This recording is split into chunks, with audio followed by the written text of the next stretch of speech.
Listen, so I've been a housing inspector for about 10 years. And the bulk of my business comes from inspecting foreclosed houses for banks. I have some major players as clients. Bank of America, Citibank, you name them, I've done business with them. So I get a request to do an inspection on a house in Alabama. And this place is in the middle of no freaking where. The closest town to this place is called Five Points, Alabama. And that's in the middle of freaking nowhere. Now, according to the file I received, the family had bought the house 2 years ago. They stayed in the house for 3 weeks, moved out, never made the first payment. And so you understand, Bank of America had the property in their real estate owned portfolio, and they were about to list this property and wanted to know what condition it was in. A good inspection can take you about 3 to 4 hours to do. So normally I get to a location early in the morning, 8:30, no later than 9 o'clock. I get to this place, and it's freaking beautiful. 2-story, 3-bedroom house, nestled in the woods. The place looked amazing. You ever heard somebody tell you appearances can be deceiving? That was the case with this house. Because once I went inside, it was freaking creepy and weird. Look, these people left everything in this house. Furniture, clothes, water, food, TVs, everything. Freaking everything. Dish towels, plates. The house was completely furnished. And let me try to describe it to you. Walking around inside this place felt like I was doing something wrong. Like I had went into a stranger's house and I was violating their personal space. That's how much stuff was left inside of this house. Going upstairs into the master bedroom, into the bathroom, there were literally toothbrushes and toothpaste on the sink. Headed back downstairs, outside to the garage. There was a freaking green Honda Accord still in the garage. Now, I don't know about where you live and what people do when they move out of a house where you're from. But where I'm from, when you move out of a house, you take your stuff with you. You don't leave cars and bicycles in your freaking garage. Now, just so you and I are on the same page, I'm pretty sure you agree with me that something was not normal about this. So I go back to my truck, pick up the phone, call Bank of America, and get in touch with my contact over there, a guy named Ruben. I said, Ruben, listen, this is freaking weird, bro. I've never seen anything like this. Everything is still here at this property. These people didn't move out. It looked like they literally disappeared. Ruben's reply was simple. Look, it's not your job to worry about what's inside of the house. It's your job to inspect the structure of the house to see if we can sell it. Just get the inspection done. Hey man, pick up the phone and call the police. And so guess what? I did. Called the sheriff's office, waited about 30 minutes, and his deputy comes out. I explained to him what I saw inside. I take him inside of the house with me, and he agrees that this is extremely strange. We're standing outside on the front porch when he says, hey, I'm going to take a ride up to the nearest neighbor and talk to them about this family and see if I can find out what's going on. He gives me a cell phone number and leaves.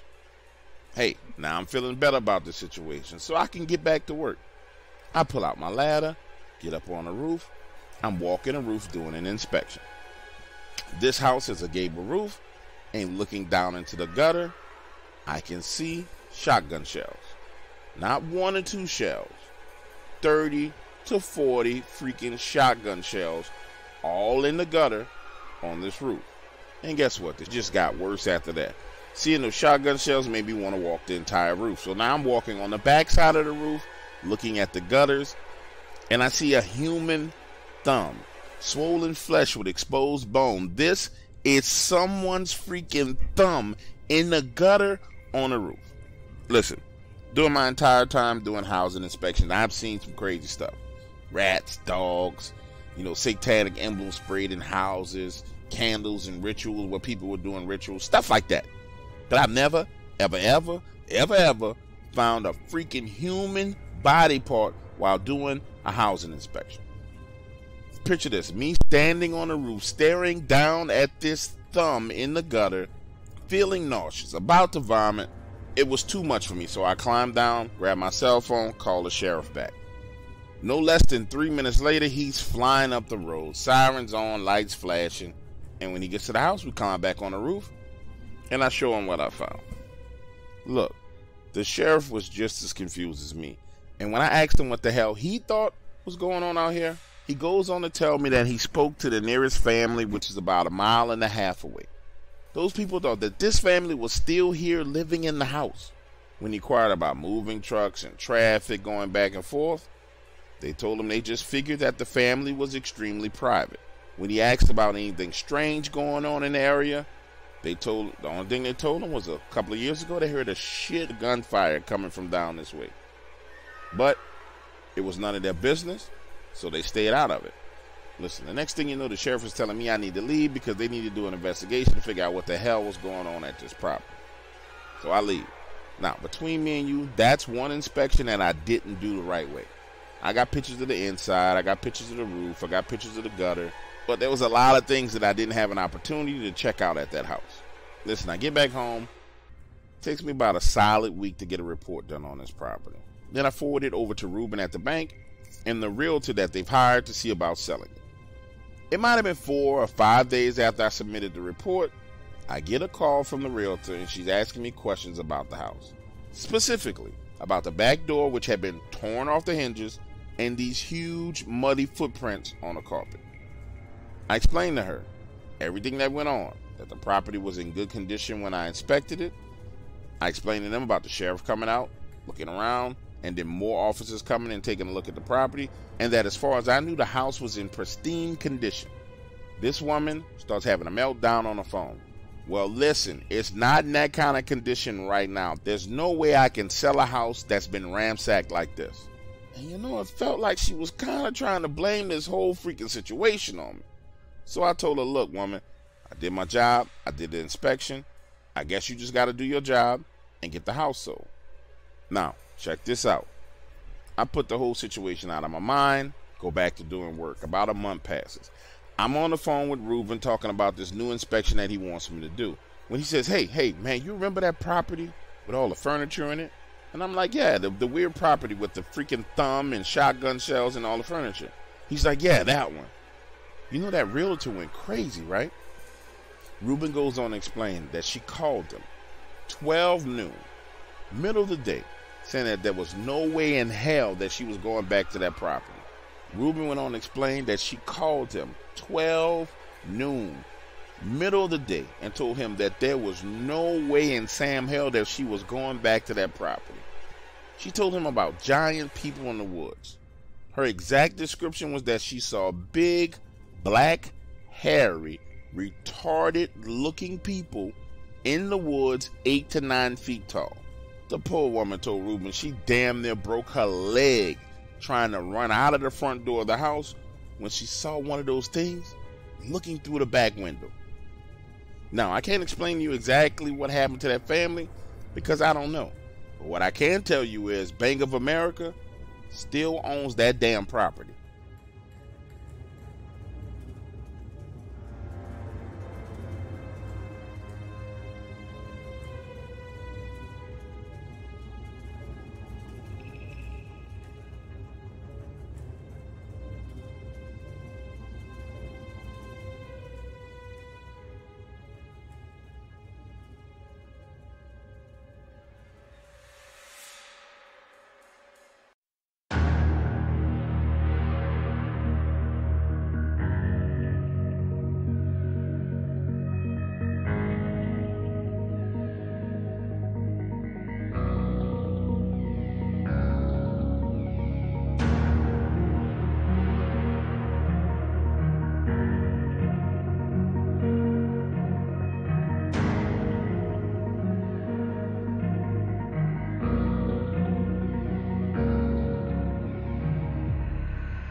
Now, I know many of you are familiar with the area of Fort Pierce from the Dogman video caught live on Facebook.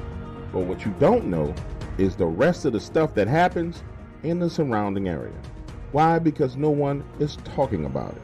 Why is that? Because black people, we don't with the devil. We don't worship the devil. We don't with werewolves, goblins, Bigfoot, monsters, none of that. Now, you may have these black celebrities out here running around throwing up satanic signs, but as a whole, the black community does not with none of that they own. This is what happened to me.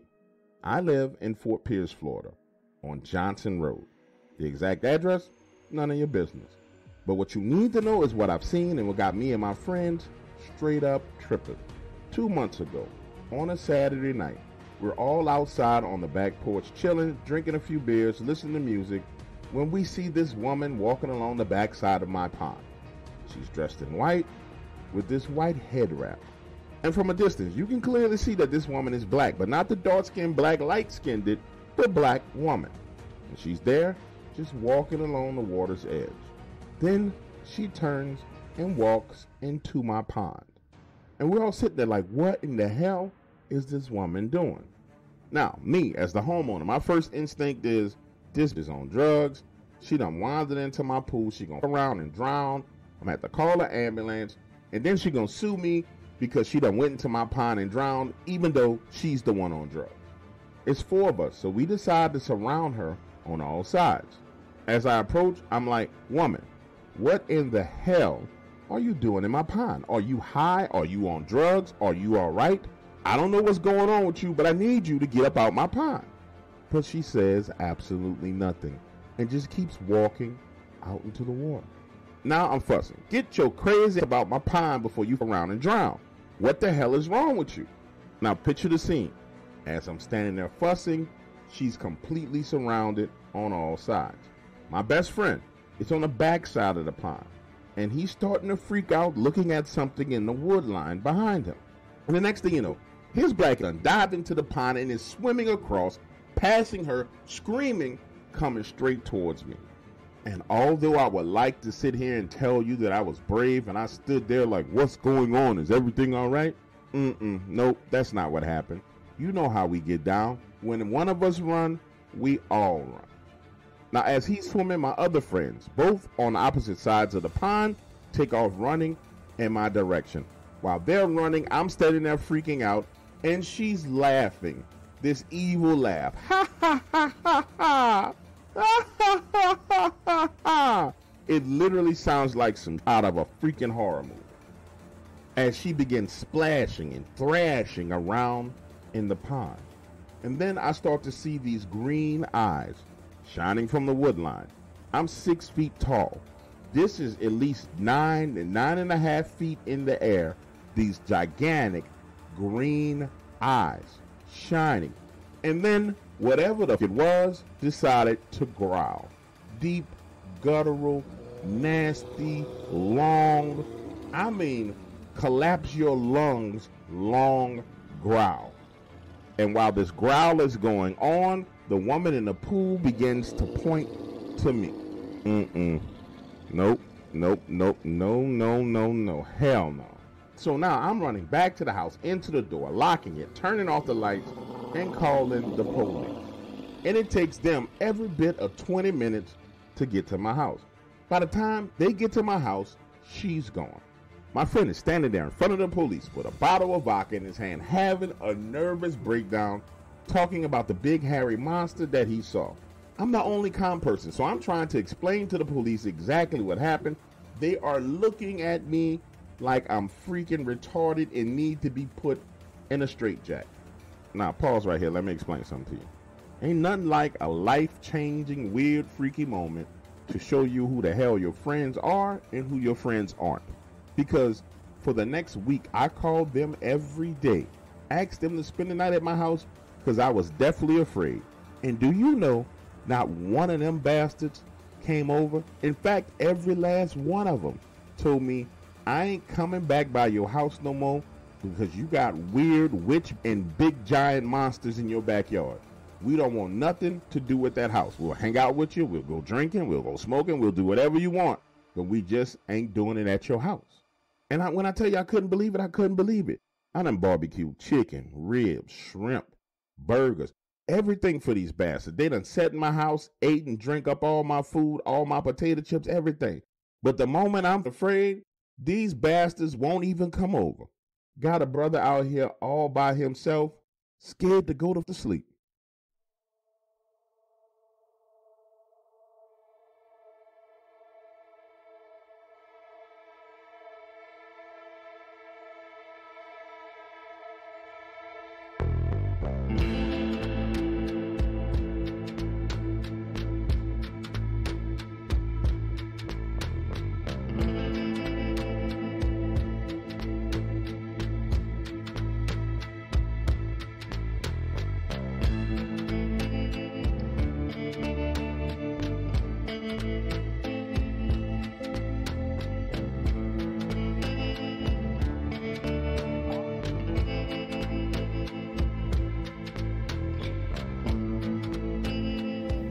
So, I've been in America for 3 years, student visa, and prior to this encounter, I had heard of Bigfoot, but never thought it was real.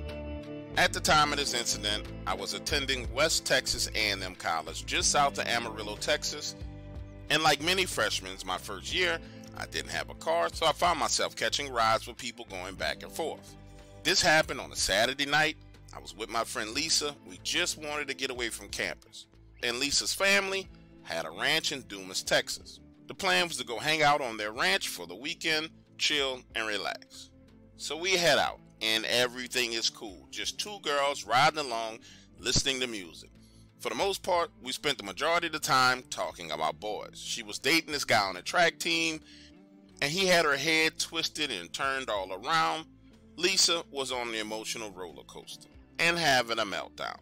Why? Because her boyfriend had posted this picture on Instagram with him and his other girl from the track team. Now he claimed that they were just friends, but frankly, I didn't believe it. And if you saw this girl for yourself, there's absolutely no way you would believe it either.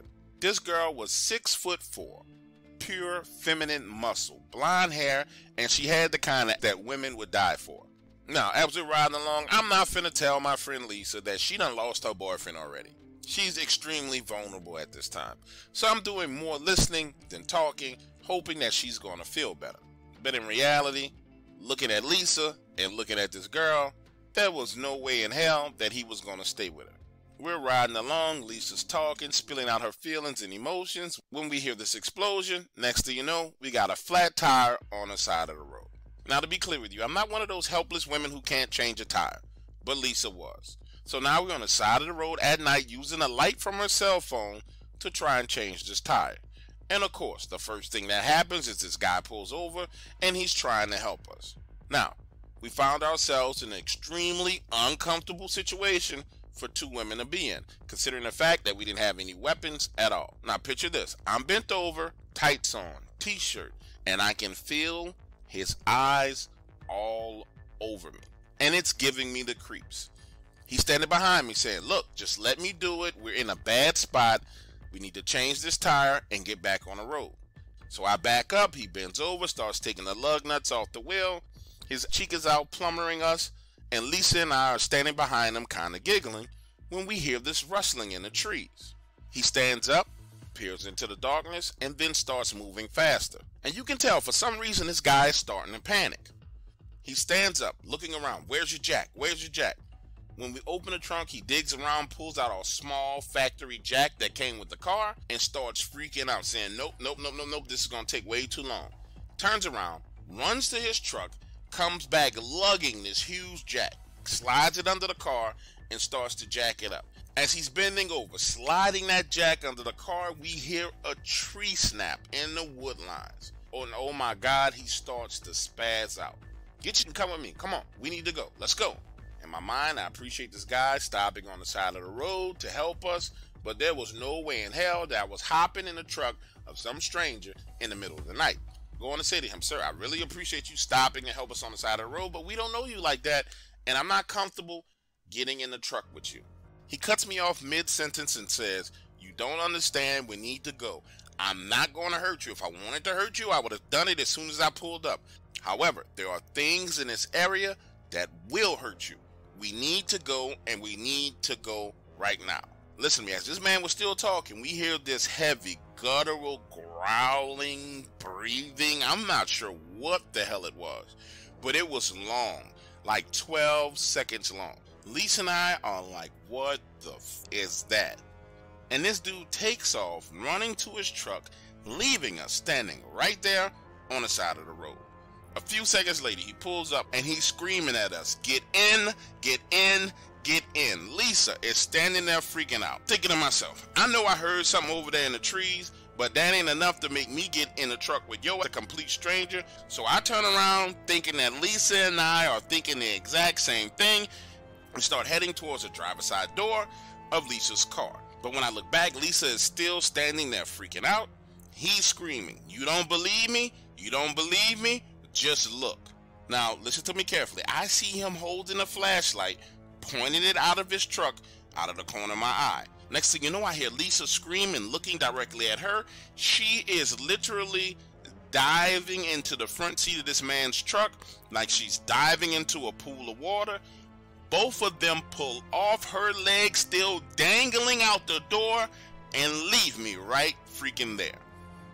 Now, I'm inside her car, behind the steering wheel. Remember, trunk is open, keys still in the ignition, lug nuts are loose, tire is flat. I'm all alone, and I hear that breathing and growling so loud that it's coming through the closed windows and only getting louder and louder. So I quickly lock the doors, climb into the back seat, squeezing my body down to the floor behind the driver's seat, and close my eyes. And let me tell you, what happens next scared me damn near to death. You can feel the car shift like someone had put their weight, and I can hear the sounds of flesh rubbing across the windows. I sat there, my eyes closed, too afraid to look and see what this was.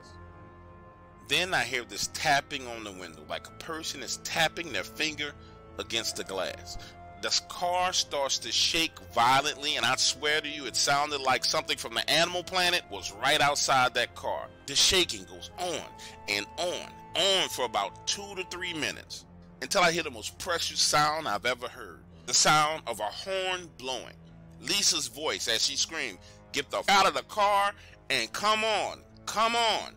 When I opened my eyes, all I could see was this black mass moving away from the car. Next thing I knew, I was falling backwards out of the door.